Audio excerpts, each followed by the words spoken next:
What is the darkest road you've ever traveled? Is it the one that you're on now? What if the road you're on is a death road? A road where people vanish without a trace, and their souls forever haunt the asphalt. Welcome to Highway 16 in Canada.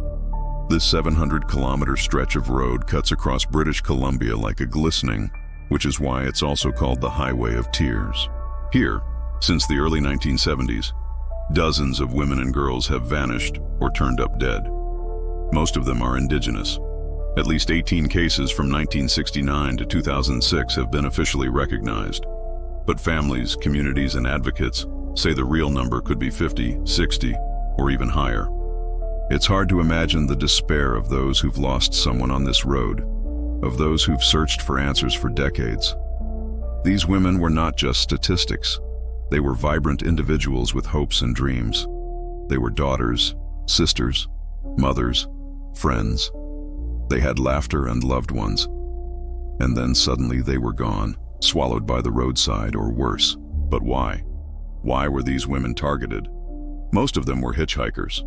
Public transport was and still is scarce in many parts of this remote region, so walking along the highway was often the only way to get to work, school, or even a hospital. You can't blame them. You would do the same if you were in their shoes. But that vulnerability made them easy targets.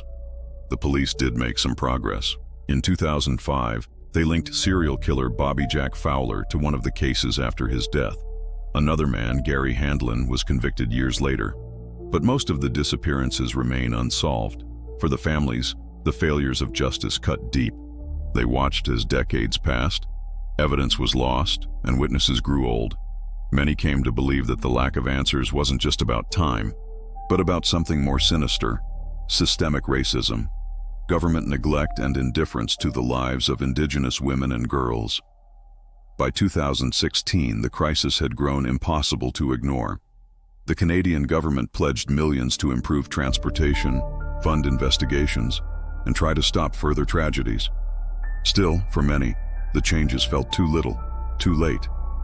Today, the Highway of Tears is a bit safer, a bit better understood. Billboards stand along the highway, silent memorials reminding travelers of those who never came home. Bus shelters, cell towers, and rest stops have been built to bring safety and light to the darkness. But the pain lingers. The Highway of Tears is more than a road. It's a scar across the Canadian landscape and the conscience of a nation.